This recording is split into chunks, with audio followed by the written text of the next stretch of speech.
Hello. This audio lecture is meant for Business Communication class, semester 2. And in this lecture, I'll be talking about preparing effective business oral presentations. I repeat again, preparing effective business oral presentations. In this lecture, I'll basically focus on the 5 areas related to business oral presentations, which are: number 1, preparation; number 2, organization; number 3, audience rapport; number 4, visual aids; and number 5, delivery. I repeat again: preparation, organization, audience rapport, visual aids, and delivery. Each of these areas is very, very important, and failing to consider each of these areas may result in the failure of your oral presentation altogether. That's why careful consideration of these areas is very, very important for the success of your presentation. As you know, at some point, all business people have to inform others or sell an idea. Such information and persuasion are often conveyed in person, face to face, and this involves audiences of various sizes. Sometimes business people speak to hundreds of people, other times they speak to thousands of people. If you are like most people, you have some apprehension and some fear when speaking in public, and that's normal, of course, because good speakers are made, not born. When I say good speakers are made, not born, I mean that the skill of effective speaking is not something inborn or innate, but it is something that we acquire with time, hard work, and a lot of practice. So the good news is that you can conquer the fear of public speaking and hone your skills with instruction and practice, as I always insist.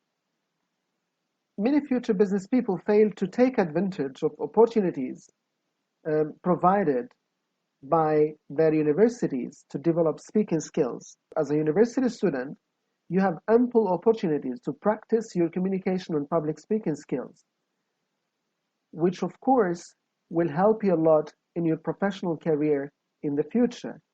So your professional success depends much on how you enjoy public speaking and how effective you are at it. Speaking skills are useful at every career stage. You might, for example, have to make a sales pitch before customers or speak to a professional gathering. You might need to describe your company's expansion plans to your banker, or you might need to persuade management to support your proposed marketing strategy. So as a business professional, the need to speak to the public is inescapable. It is unavoidable. You will need to speak to the public at a certain stage of your career, maybe to promote a product, to inform, to persuade, or for any other reason. Many business professionals can be public speakers, and the ones who do this effectively are best remembered for getting their messages across engagingly. You can in fact reduce the fears and the apprehension associated with public speaking, and you can lay the foundation for a professional performance by focusing on the 5 areas that I mentioned at the beginning: preparation, organization, audience rapport, visual aids, and delivery. Each of these 5 areas is very, very important for the success of your oral presentation. And failing to consider these 5 areas, or any of them, can result in the failure of your business oral presentation altogether. Now let me start with the first area, which is preparation. For this first area, there are 2 things that you need to take into consideration. The first one is determining your purpose and knowing your objective. And the second one is analyzing your audience. Now let me start with the first one, knowing your purpose, or determining your purpose and your objective. The most important part of your preparation is deciding what you want to accomplish. Do you want to sell a healthcare program to a prospective client? Do you want to persuade management to increase the marketing budget?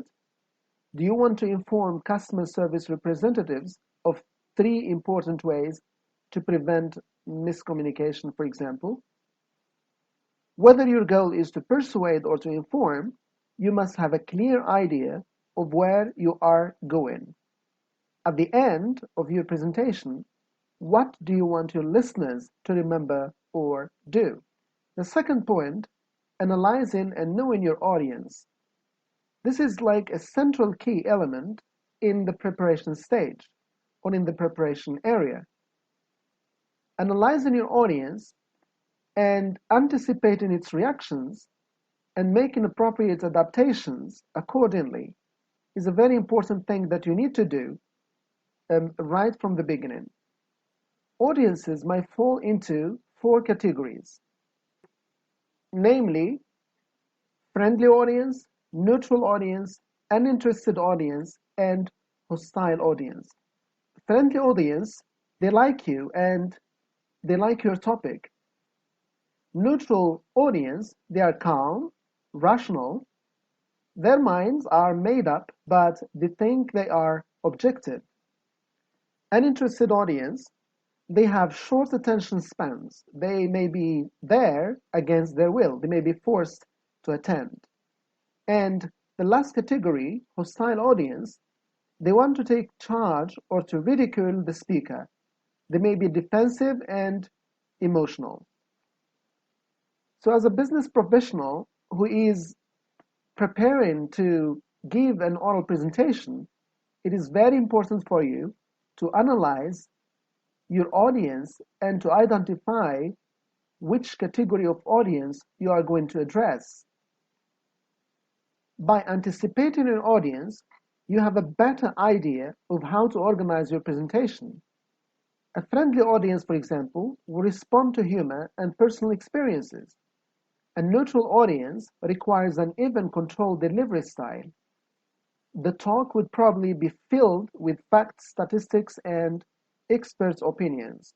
An uninterested audience that is forced to attend requires a brief presentation. Such an audience might respond best to humor, cartoons, colorful visuals, and startling statistics. A hostile audience, however, demands a calm, controlled delivery style with objective data and expert opinion. There are also other elements that you need to take into consideration when analyzing your audience. You need to think about the average age of the audience, the gender, the education, the experiences, and the size of the audience, because this will affect your style and message content. There is also a set of questions that you might ask at this stage, and these questions will help you determine your organizational pattern, delivery style, and supporting material. You can ask, for example, how will this topic appeal to this audience? How can I relate this information to my listeners' needs? How can I earn respect so that they accept my message? What would be most effective in making my point? Facts, statistics, personal experiences, expert opinion, humor, cartoons, graphic illustrations, demonstrations, case histories, analogies, etc. What measures must I take to ensure that this audience remembers my main points? Now, as I said, these questions can help you shape the content of your presentation. If you have agreed to speak to an audience with which you are unfamiliar, an audience that you know nothing about, ask for the names of a half-dozen people who will be in the audience and contact them and learn about their background and expectations for the presentation. This information can help you answer questions about what they want to hear and how deeply you should explore the subject. You will want to thank these people when you start your speech, of course. Now, doing this kind of homework will impress the audience. Now I come to the second area, which is organization. Organizing the content for a powerful impact. Once you have determined your purpose and analyzed the audience, You are ready to collect information and organize it logically. Good organization and intentional repetition are the two most powerful keys to audience comprehension and retention. In fact, many speech experts recommend the following admittedly repetitious but effective plan. Step 1. Tell them what you are going to say. Step 2. Say it. And step 3. Tell them what you have just said. In other words, repeat your main points in the introduction, body, and conclusion of your presentation. Although it seems redundant, this strategy works surprisingly well. Now let's talk about the introduction of your presentation. What should you do in this introduction? So basically, there are three things to do at the beginning or in the introduction of your presentation: to capture listeners' attention and get them involved, to identify yourself and establish your credibility, and preview your main points. Experts say that if you are able to appeal to listeners and involve them in your presentation right from the beginning, you are more likely to hold their attention until they finish. You may start with a question, a startling fact, a joke, a story, or a quotation. Some speakers achieve involvement by opening with a question or comment that requires audience members to raise their hands or stand up. To establish your credibility, you need to describe your possession, your knowledge, and of course your experiences, or whatever qualifies you to speak. Try also to connect with your audience. Listeners respond particularly well to speakers who reveal something of themselves and identify with them. That's what we call a human connection. You need to connect to the audience at an emotional level by revealing something about yourself. After capturing attention and establishing yourself and your credibility, you will want to preview the main points of your topic, perhaps with a visual aid. Maybe if you are using a data show, you can project those points and list them to the public.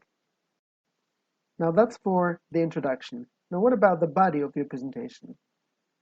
The biggest problem with most oral presentations is a failure to focus on a few principal ideas. This is why the body of your short presentation, which is 20 or fewer minutes, should include a limited number of main points, say 2 to 4, right? Maximum. Develop each main point with adequate but not excessive explanation and details. Too many details can obscure the main message. So keep your presentation simple and logical. Remember, listeners have no pages to leaf back through should they become confused. How to organize and sequence your main ideas may not be immediately obvious when you begin working on a presentation. Of course, it is not something easy to do. It is not a piece of cake. But there are some strategies that you can use to organize your main points. For example, chronology. And here you list your main points according to the date of their occurrence. For example, a presentation describing the history of a problem organized from the first sign of trouble to the present. Geography or space.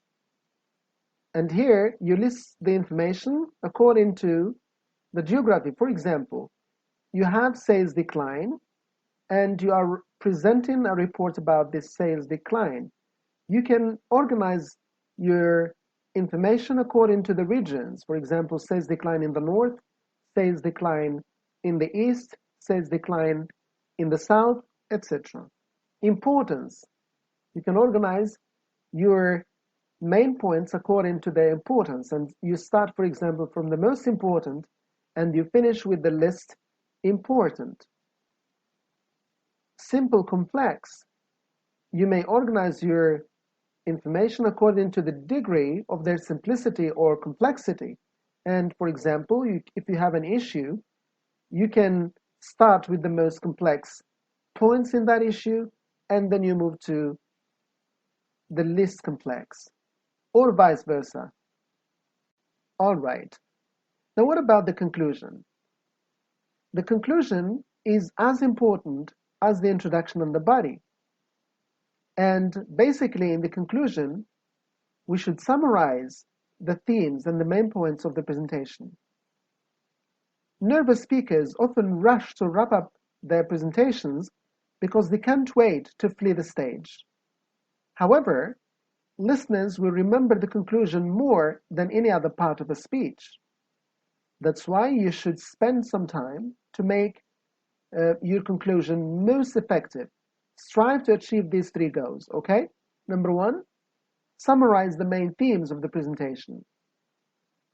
2, leave the audience with a specific and memorable takeaway. 3, include a statement that allows you to leave the podium gracefully. We hear a lot of many common statements at the end of presentations, like, for example, "I guess that's about all I have to say," or "that's it." Now, these statements are considered lame by public speaking experts. Such statements show little enthusiasm and are not the culmination of the talk that listeners expect. Skilled speakers alert the audience that they are finishing. They use phrases such as, "in conclusion," "as I end this presentation," or "it's time for me to sum up." Then they proceed immediately to the conclusion.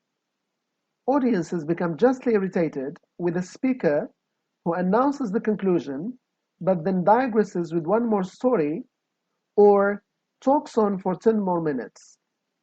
A straightforward summary should review major points and focus on what you want the listeners to do, think, or remember. You might say, for example, "In bringing my presentation to a close, I will restate my major purpose." Or, "In summary, my major purpose has been to.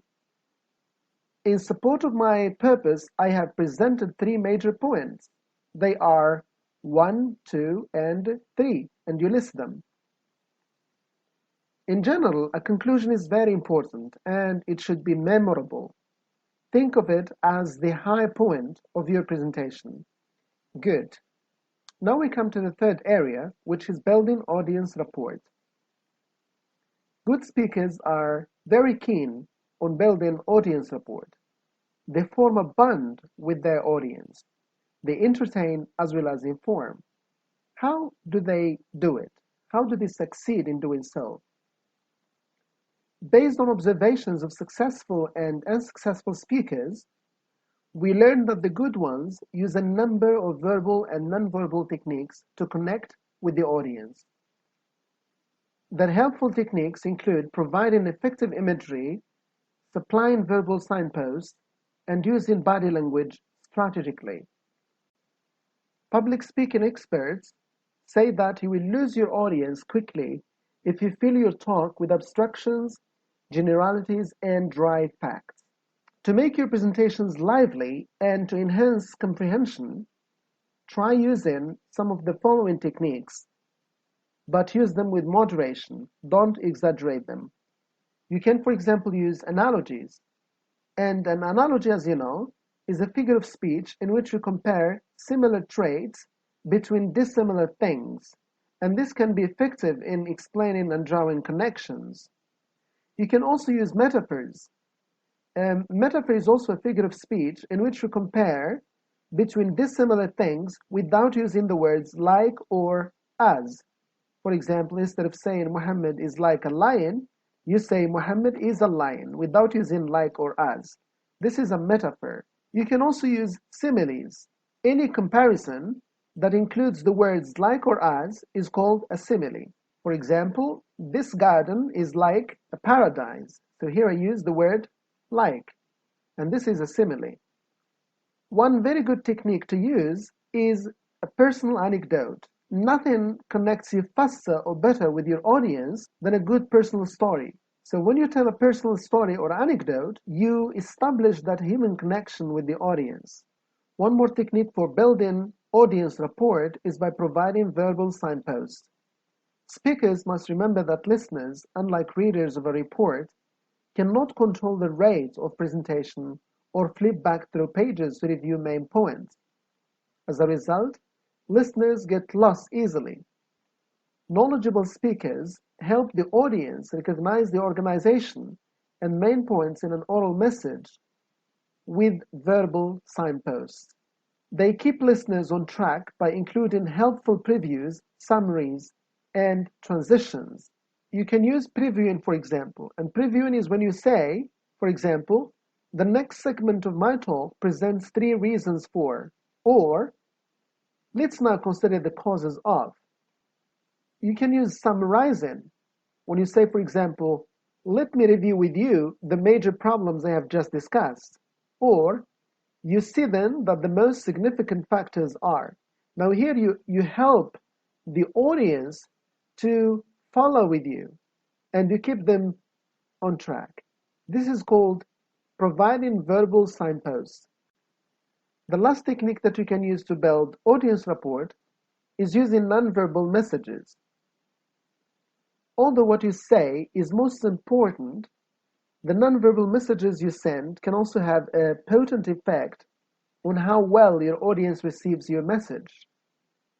How you look, how you move, and how you speak can make or break your presentation. But I have some tips for you to use to ensure that your verbal message is well received. Number 1, look terrific. When I say look terrific, it means that you need to take care of your appearance because people will judge you based on your appearance and you give them an impression about your personality just by the way you look. Animate your body, be enthusiastic and let your body show it. Speak spontaneously.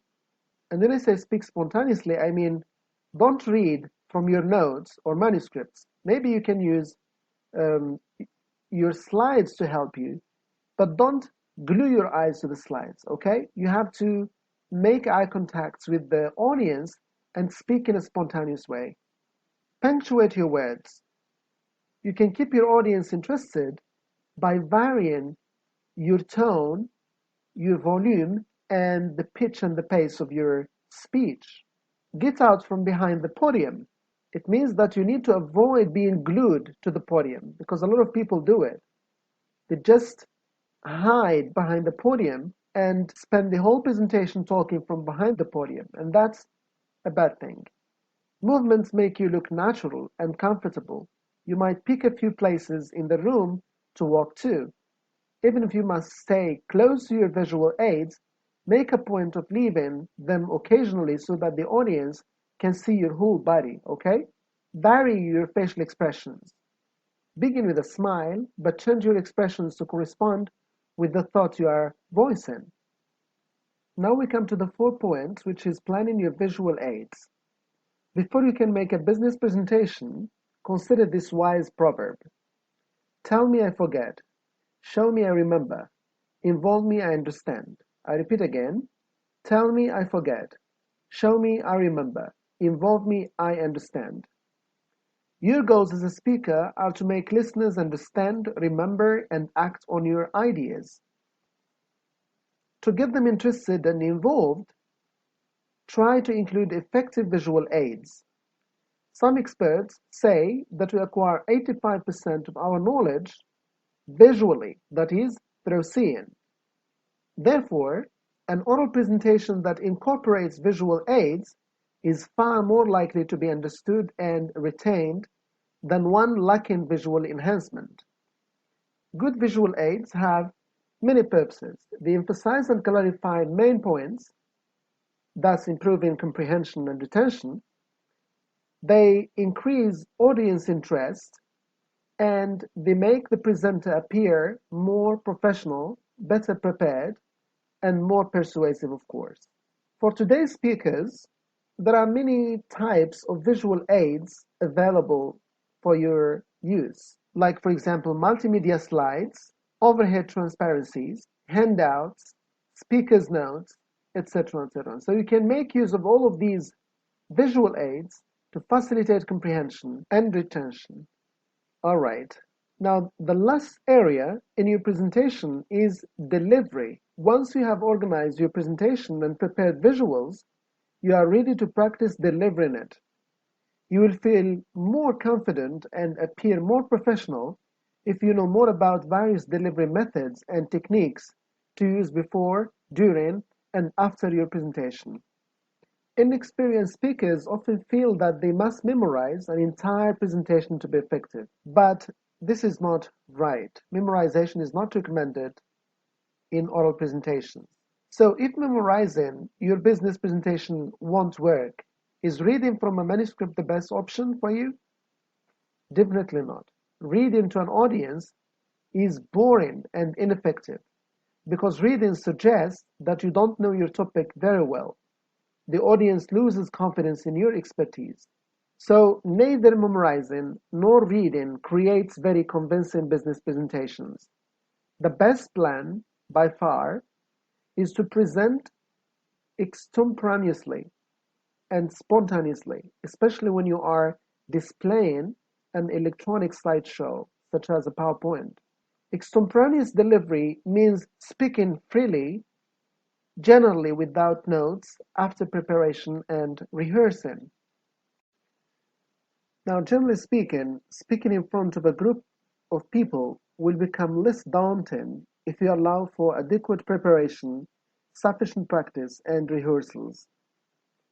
Interacting with the audience and limiting surprises such as malfunctioning equipment will also add to your peace of mind. Now, I have some tips that you need to take into consideration before your presentation, during your presentation, and after your presentation. Now, before your presentation, you need to prepare thoroughly and completely. You need to rehearse repeatedly. Make your presentation short, 20 minutes maximum, because most people get bored with longer talks. Try to get familiar with the room where you'll be presenting. Go to the room before the audience comes and explore the room to get familiar with the atmosphere in the room. Greet members of the audience.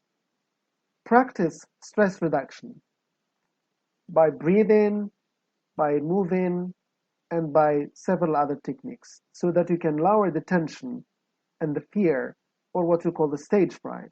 During your presentation, begin with a pause, and this pause allows you to establish your control of the situation. Present your first sentence from memory.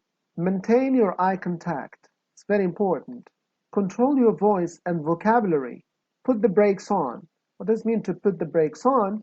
It means to be slow, don't be quick. Don't show the audience that you are in a hurry and that you just want to escape the stage. Talking rapidly displays your nervousness and makes it very difficult for the audience to understand your ideas. Slow down and listen to what you are saying. That's what I mean by put the brakes on. Move naturally. Don't glue yourself to the podium. Try to be natural. Use visual aids effectively. Avoid digressions. Stick to the topic and to your outline, of course. Summarize your main points and arrive at the high point of your talk in your conclusion. Conclude your presentation by reiterating your main points, as I said, or by emphasizing what you want the audience to think or do. After your presentation, distribute handouts. If you prepared handouts with data the audience will need, then pass them out when you finish. Encourage questions. If the situation permits a question and answer period, announce it at the beginning of your presentation. Then, when you finish, ask for questions, okay? Reinforce your main points. You can use your answers to restate your primary ideas. In answering questions, avoid becoming defensive or debating the questioner. Avoid yes, but answers, okay? The word but immediately cancels any preceding message. Try replacing it with and, for example. End with a summary and appreciation. To signal the end of the session before you take the last question, say something like, "We have time for just one more question." As you answer the last question, try to work it into a summary of your main points. Then express appreciation to the audience for the opportunity to talk with them. And by this, I come to the conclusion of this audio lecture. Thank you very much for listening and take good care. Goodbye.